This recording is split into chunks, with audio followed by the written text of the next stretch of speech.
Eu passei 6 meses abrindo corpos, e quando você vê um corpo durante tantos dias, a morte ela para de ser assustadora e vira isso.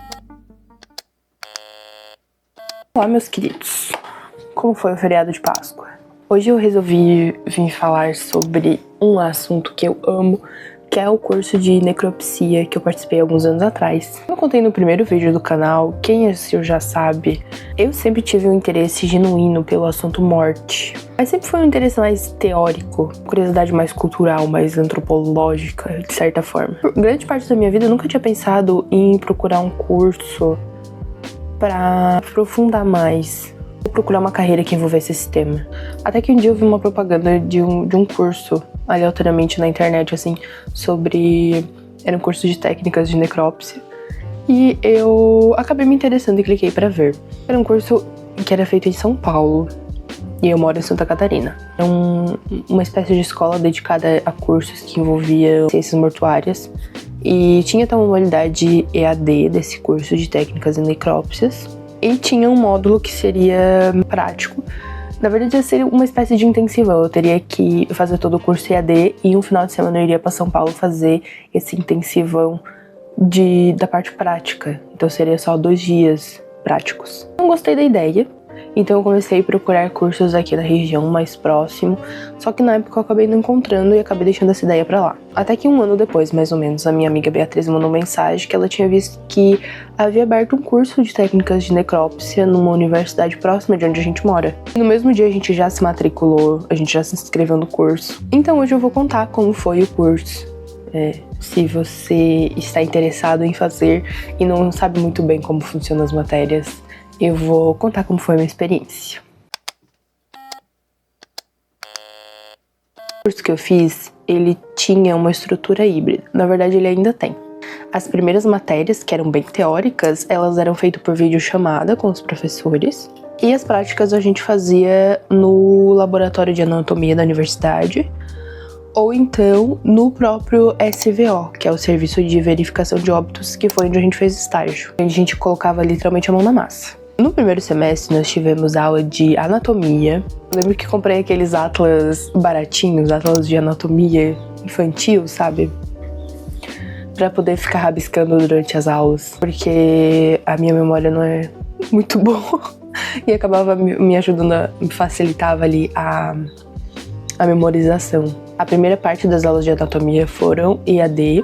Nós tivemos a oportunidade também de ter aulas de anatomia dentro do laboratório de anatomia da universidade. E foi onde a gente teve a oportunidade de ter as primeiras experiências com as peças de anatomia, que são realmente corpos de pessoas conservados em formol. Depois eu vou dar mais detalhes sobre isso. Nós tivemos aulas de preparação de amostras para análise laboratorial também. Parasitologia, microbiologia médica, imunologia, hematologia. Foi nessa aula que a gente aprendeu a tirar sangue um dos outros. Aprendeu também a fazer um esfregaço na lâmina ali para conseguir usar o microscópio. E no primeiro semestre nós tivemos aula de patologia também. No segundo semestre nós tivemos aulas de papiloscopia, decomposição cadavérica e morte natural e acidental. Essa parte aqui os fãs de True Crime piram, porque a gente começou a aprofundar nessas questões. Nós também tivemos algumas aulas especiais com o pessoal que trabalha no ML, apesar de a gente não ter tido permissão de fazer visita técnica. No terceiro semestre nós tivemos aulas sobre corpo de delito, exumação, visão corporal, e nós começamos a aprender também sobre tanatoparexia e dados com o corpo pós-morte. E foi nesse último semestre que a gente começou a fazer o nosso trabalhinho semanal no SVO. Minha opinião sobre a estrutura do curso.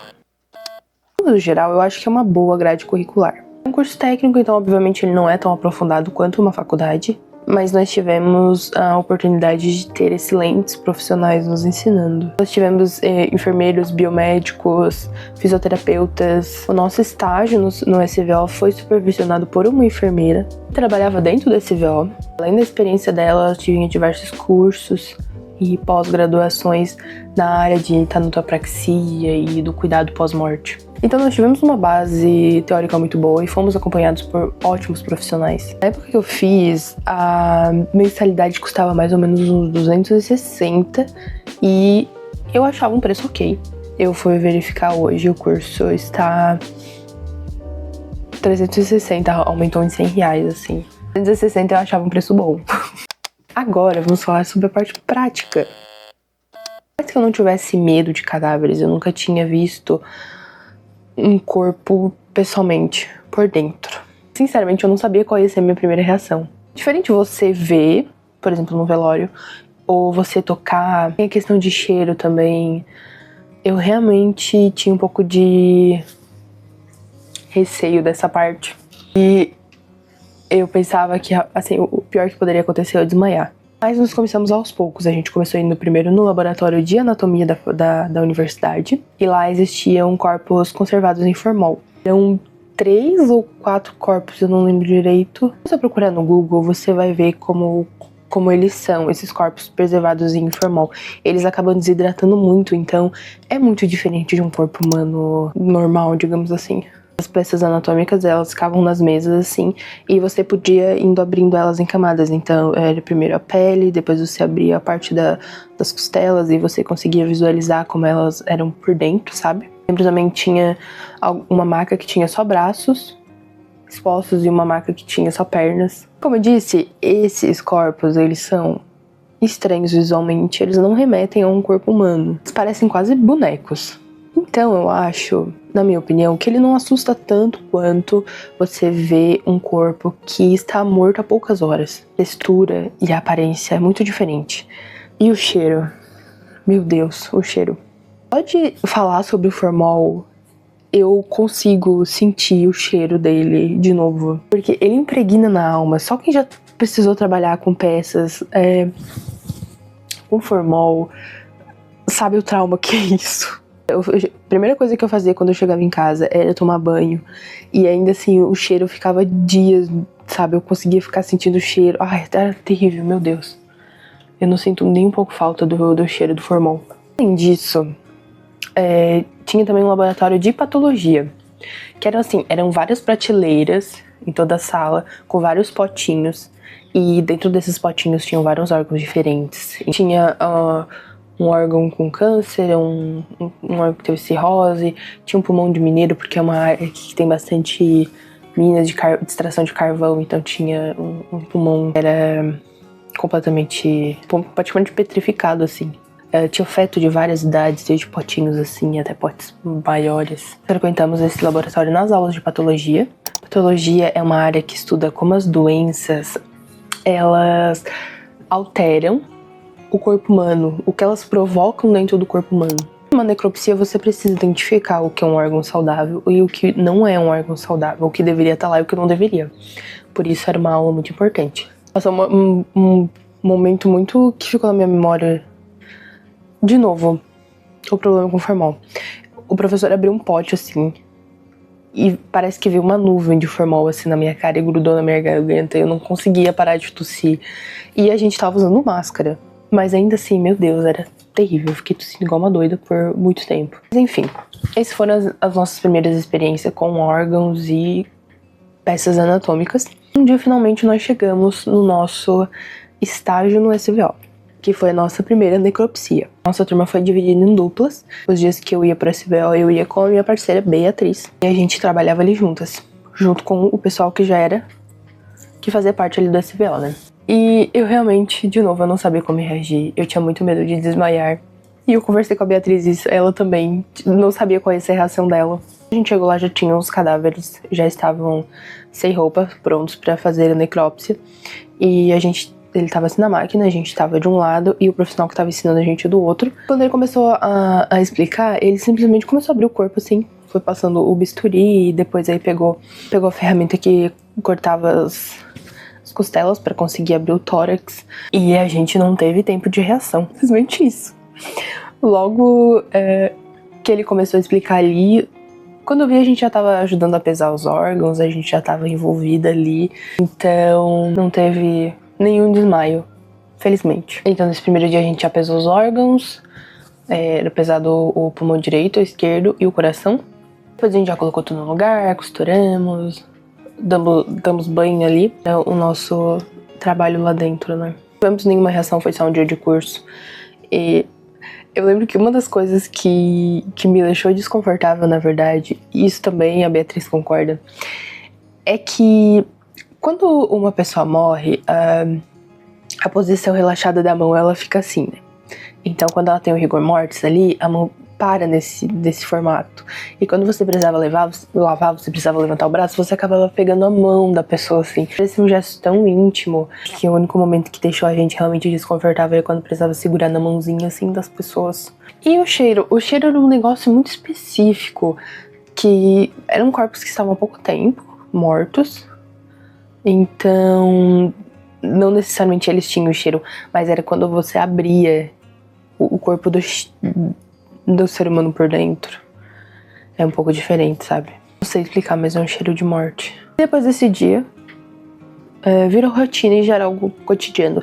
A gente fazia a parte prática, enquanto a gente conversava coisas do dia a dia. O que íamos fazer depois dali, se a gente ia sair pra comer, se a gente ia sair à noite. Literalmente a gente esquecia o que a gente estava fazendo. De uma forma insensível, mas realmente era virava uma coisa automática, sabe? Você parava você simplesmente esquecia que tinha um cadáver na sua frente. Algumas vezes eu parava pra pensar naquela situação, sabe? Nessas pessoas desconhecidas que elas estavam sendo preparadas por nós. Que não dava tempo pra ficar pegando informações das pessoas. Era apenas um corpo que a gente precisava preparar para que fosse sepultado o quanto antes. Eram corpos que a gente precisava preparar para que fosse feito o atestado de óbito, para que fosse liberado, para que as famílias pudessem sepultar. Então eu ficava pensando, sabe, em aquelas pessoas mortas ali, enquanto a gente ficava falando. Eu passei 6 meses abrindo corpos, e quando você vê um corpo durante tantos dias, a morte, ela para de ser assustadora. E vira isso, um momento de solidão, um momento que você precisa passar sozinho, enquanto pessoas desconhecidas cuidam de você. Mas eu juro que a maior parte do tempo não tinha um clima pesado. Por incrível que pareça, era um trabalho normal, com uma rotina normal. Às vezes morriam pessoas, tinha dias que não morria ninguém, e era isso. Sempre quando eu falo desse curso e da parte prática que a gente teve, vocês sempre esperam ouvir sobre histórias tristes. E é óbvio que você trabalhando com morte, você vai ter momentos que vão te tocar mais que outros. Eu acho que dos momentos que me tocaram assim, foi um que a gente foi buscar um corpo de uma mulher que morreu no hospital. E a família toda dela tava lá. Porque funcionava assim, pra vocês entenderem. O SVO, ele é responsável por todas as mortes naturais. Ou seja, é natural que o humano ele adoeça e morra em decorrência dessa doença. Então toda morte por doença é considerada natural. Já a morte violenta, suicídio, assassinato, acidentes são mortes não naturais. O ML é responsável por essas mortes porque precisa de exames, muitas vezes envolve a justiça, então o ML fica com a parte de mortes não naturais e o SCVO com as mortes naturais. No SCVO é feita a necrópsia, entregue o atestado de óbito para a família para que seja feito o sepultamento. Como a gente ficava na parte prática, a gente não tinha acesso à família no geral, quem ficava isso era a parte administrativa. Mas nesse dia que a gente foi buscar o corpo no hospital, a família tava lá presente, porque era uma pessoa que tinha dado entrada durante a madrugada e acabou falecendo de manhã, que foi quando a gente foi buscar. E tava todo mundo muito emocionado e foi bem triste, assim, porque foi uma morte repentina. Não era alguém que estava doente há algum tempo. Teve também uma senhorinha que morreu de câncer durante a noite e ela chegou pra gente de pijaminha e dava pra ver que ela era muito bem cuidada. E eu não sei, me tocou muito de alguma forma. E o caso mais pesado aconteceu no nosso último dia de estágio. Eu lembro que eu já havia feito a 3ª dose da vacina do Covid, então eu tava tendo todos os efeitos colaterais possíveis. Eu tava muito, muito mal fisicamente. E veio pra gente fazer a necrópsia de uma criança de 4 anos. Eu lembro que ela havia passado mal, ela foi pro hospital, eles diagnosticaram como virose, mandaram ela embora e ela acabou falecendo. E a maior parte dos casos de morte natural são pessoas mais velhas. Então é muito triste fazer um processo tão invasivo numa criança, sabe? Não parece certo. E foi assim, nosso último dia no SVO. Literalmente, foi a última necrópsia que a gente fez lá. Sabe, eu aprendi muita coisa teórica e muita coisa prática no curso. Muitas pessoas da área da saúde usaram o curso como complemento, mas também muitas pessoas que tinham interesse na área da saúde usaram o curso como uma porta de entrada. Infelizmente eu percebi também, pelo menos na região que eu moro, existe uma preferência nas áreas mortuárias por um gênero só, homens. A profissão ela é muito fisicamente desgastante, porque você precisa mexer com o corpo rígido a maior parte do tempo, sabe? Tirar roupa, dar banho, vestir. É impossível você fazer essas coisas de forma delicada. Você precisa da força. Mas é engraçado porque a maior parte do nosso curso era formado por mulheres e nós fazíamos o mesmo trabalho que os homens. Então, eu realmente indico muito para as mulheres que têm interesse nessa área que elas façam um curso assim, que tentem ocupar esses lugares, porque apesar dessa preferência, eu vi na prática que são coisas que não faz sentido ter essa diferença de gênero, porque não é impossível uma mulher fazer nada, porque a gente fazia. Mas enfim, se você tem interesse nessa área, seja por curiosidade ou por qualquer outro motivo, eu aconselho ir atrás primeiro da matriz curricular do curso, ver como o curso funciona, se tem essas oportunidades práticas e teóricas. Talvez conversar com alguém que já fez o curso para ver o que a pessoa acha. Mas no geral vale muito a pena sim. Eu gostei muito de participar. Eu queria que fosse mais longo, que a gente conseguisse estudar talvez mais áreas, aprofundar mais. Mas é isso, foi um aprendizado que eu vou levar pra vida inteira. E se você tem interesse de fazer esse curso, ou se você tem mais alguma dúvida, você pode deixar aqui nos comentários que eu vou responder sim. É isso, até o próximo vídeo. Tchau!